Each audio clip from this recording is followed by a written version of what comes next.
תודה לכם שאתם מצטרפים אלינו, תודה לכם שאתם הגעתם, תודה לכם שאתם הגעתם, תודה לכם שהמאנוסים שעדיין מפחדים להראות את זיו פניהם, אבל אנחנו מוכנים לכם, ואנחנו מבינים את הקשיים. גבירותיי ורבותיי, הנה חזרנו, הנה הכל חוזר על משכנו בשלום, הכל רגוע, הכל נפלא, הכל נהדר, רק בשורות טובות, בעזרת השם אנחנו לכיוון הגאולה והישועה. בואו נתחיל בבקשה, תודה.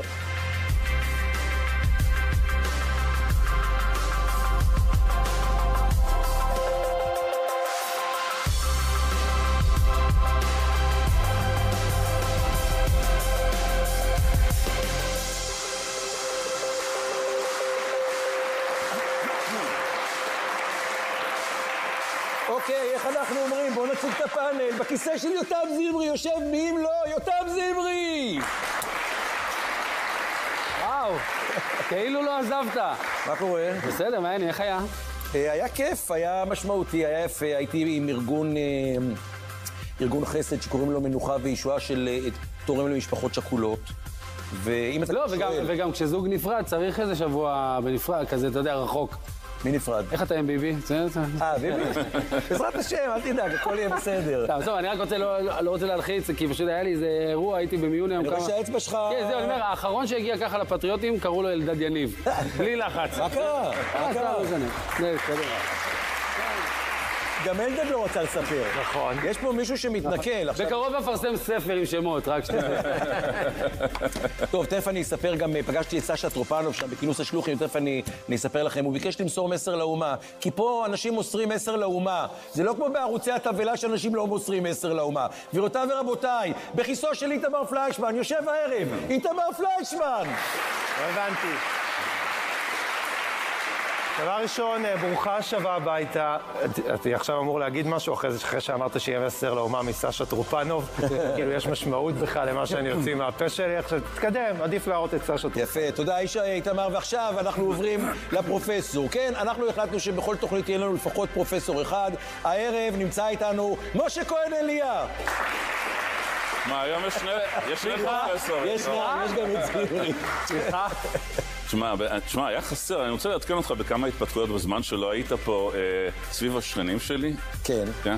אתה זוכר שסיפרתי לך על זה שיש שם הרבה אנטי ביבי? כן. ולאט לאט אני מגלה את הביביסטים צופי הפטריוטים שיוצאים מהארון. כן. קודם כל גיליתי את האמא של השכן שלי, ואתמול, היום, אני הולך ברחוב ואני נתקל במישהו שקוראים לו אהרון הכבאי, והוא גר 3 קומות מעליי, והוא צופה הדוק של הפטריוטים. אבא בתור. בובה בנאי, חייב להפסיק עם האסיד. משה, אמרתי לך מלא פעמים. אוקיי, טוב, זה היה הפרופסור, נעבור לרב. אנחנו עוברים מהאקדמיה לרבנות, קבלו את הרב הצבאי האשכנזי הראשי של תוכנית הפטריוטים, הלא הוא ידידיה מאיר, גבירותיי ורבותיי. שלום, ערב טוב. האמת שמוזר לי לראות אותך ככה, לא רוקד עם 6,500 חבדניקים סביבך. 6,800, אבל מי סופר, כן. גם אני זכיתי לראות את זה במציאות, להיות איתך בכינוס השלוחים, וגם להיות בשבת המרגשת הזאת שלי עם המשפחות השכולות, ועוד יסופר. אבל כשאני שואל את עצמי, מה עשי באמת בכינוס השלוחים, מכל הריקודים והדיבורים והאנרגיות, אז עשי שאני לוקח, זה קרה במטוס בחזור, ממש רגע לפני השקיעה, היה שם בחור בשם שלום גליצנשטיין, הוא שליח חב"ד בפוקט, הוא היה בטיסה, הוא חזר מכינוס השלוחים. רגע לפני השקיעה הוא עובר במטוס עם תפילין, ומציע לאנשים להניח תפילין, אתה יודע, אחרי כל האורות וזה, המעשה הקטן הזה, הוא העיקר. הוא ניגש לאדם שיושב לידי, ומציע לו להניח תפילין בנימוס, והוא עונה לו, לא. ואז שלום, השליח, עובר ליהודי הבא במטוס, והוא אומר לו, כן. והשליחות נמשכת ונמשכת אחרי האורות הגדולים, זה בעיניי השיא של הכינוס. כן, אגב, הוא ניגש גם אליי, ובאמת הנחתי תפילין, ואז הוא אמר לי, צילם אותי, הוא אמר לי, בוא אני אשלח לך את התמונות. עכשיו, הייתי בטוח שהוא מכיר אותי, אתה יודע, מכנס השלוחים, איך קוראים לך? כן, אז אמרתי, זה חב"דניק אמיתי, זה השיא. אוקיי, טוב, תודה ידידיה, גבירותיי ורבותיי, קבלו בבקשה את הגברת שלנו, היום יש לנו לוחמת, לא, אנחנו מביאים לפה לוחמות, כן, בצבא ההגנה לישראל, עומר פציניה ולדמן, גבירותיי ורבותיי. ערב טוב. אני רוצה לשתף באיזושהי חוויה חזקה שקרתה לי לאחרונה, שאני ככה אחלק את זה כטיפ לכולם. אני לאחרונה הייתי בתחנת רכבת, ירדתי בתחנת רכבת השלום וחיכיתי לרכבת הבאה שלי. היה לי כמה דקות והסתכלתי אחורה וראיתי קיר מלא במדבקות של לוחמים, אחים שלנו שנפלו, והעברתי את הדקות כדי לעבור פרצוף פרצוף, מדבקה, לקרוא את הכתוב. זה קצת הציף אותי, ופתאום ראיתי את הכמויות, וזה מזכיר את כמות האנשים הזו שאנחנו סוחבים על הכתפיים שלנו יום-יום, מה-7 באוקטובר, עוד הרבה לפני זה, אבל כמובן כמות החללים הבלתי נתפסת, ואני באמת מציעה לכל אחד שצופה בתוכנית, המדבקות האלה נמצאות מסביבנו, שזה אפילו לא להיכנס ולכתוב שם של חלל ולקרוא עליו, אלא פשוט לפקוח עיניים, להנציח אפילו רק במחשבה. יפה, תודה עומר. ולסיום הפאנל, לסיום הצגת הפאנל, בפינת השמאלני נמצא איתנו האיש והחולצה, הסטיקרים והפרובוקציות, גיא מרוז. התחלתי למחזר חולצות, זה התסריט שאני הולך לקרות, אנחנו בטח נדבר על זה, נתניהו יכריז על 7 למדינה פלסטינאית, הוא יקבל חנינה, הוא יקבל פרס מפעל חיים ויצא לפנסיה, ככה אני מקווה.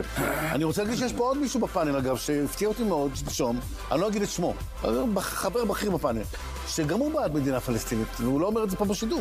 אם הוא ירצה, אני אשמח אם הוא יגיד, לא משנה מה סיבותיו, אבל זה שהוא בעד זה משמח. ודבר אחרון שרציתי להגיד זה שהייתי באולטרסאונד... זה חידה? רגע, אתה פה, הפללת פה... גם מביכה בפאנל. מה קורה פה? זה נורא פשוט. טוב, אני רוצה להיחשף. זה נורא פשוט, זימרי לא מדבר איתי, אז בוא נוריד אותו. ידידיה, אותה אני בקושי מכיר. מי זה משאיר לנו? מי? אני? אתה לא היית בארץ. אוקיי. מי הפרופסור? אני לא אומר, לא הבנתי, אני לא מזמין. ממש אתה בלש, שרלוק הולמס. לא, אתה לא אמרת זה אוף רקורד, אז בגלל זה אמרתי. הייתי באולטרסאונד בטן היום. אתם יודעים שאתה הולך לאולטרסאונד, אתה מקווה שיגידו לא מצאנו כלום וזה. אני נורא קיוויתי, תקשיב די. מצאנו גידול שפיר של 15 קילו.